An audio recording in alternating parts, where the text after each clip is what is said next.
Now we'll study the second type of passive transport, which is osmosis.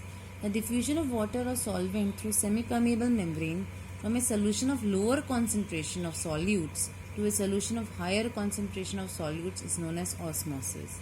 There are several examples of osmosis, like plant cells gain water through the process of osmosis. Even the plant roots absorb water through the root hair by the process of osmosis.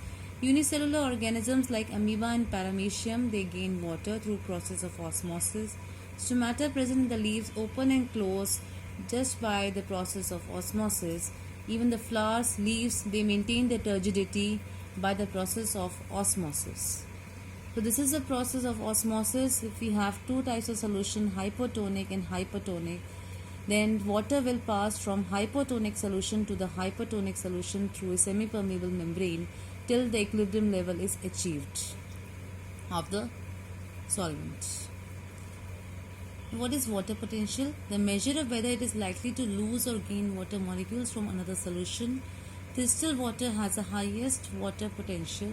The difference between the potential of two solutions creates a water potential gradient. Now if we have three types of solution, hypotonic, isotonic and hypertonic, then what happens? In case of hypertonic solution, the movement of water takes place inside the cell because the concentration is more dilute than the cell sap and it has a higher water potential than the cell. The cell will become turgid because of the entry of the water into the cell. Okay, if we place a cell in a hypertonic solution, so what will happen? Inside the cell, the water will enter. In case of isotonic solution, which has the same concentration as the cell sap, so there will be no net flow of water. There will be neither entry nor exit. The cell will become flaccid. Cell will maintain its shape. If we place a cell in a hypertonic solution has a concentration of solutes higher than outside the cell and it has a lower water potential, then water will flow from the cell to the outside surroundings. The cell will become plasmolized.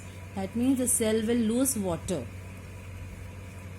So this is a diagrammatic representation. If we place a cell in case of hypertonic solution, the cell is becoming plasmolized.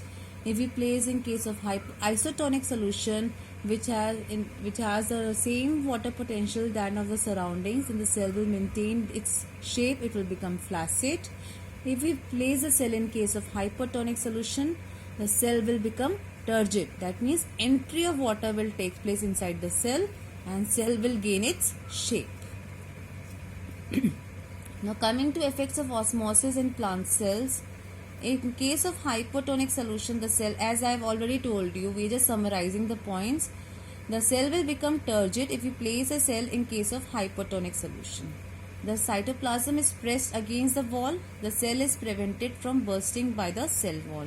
In case of isotonic solution, the cell will remain unchanged.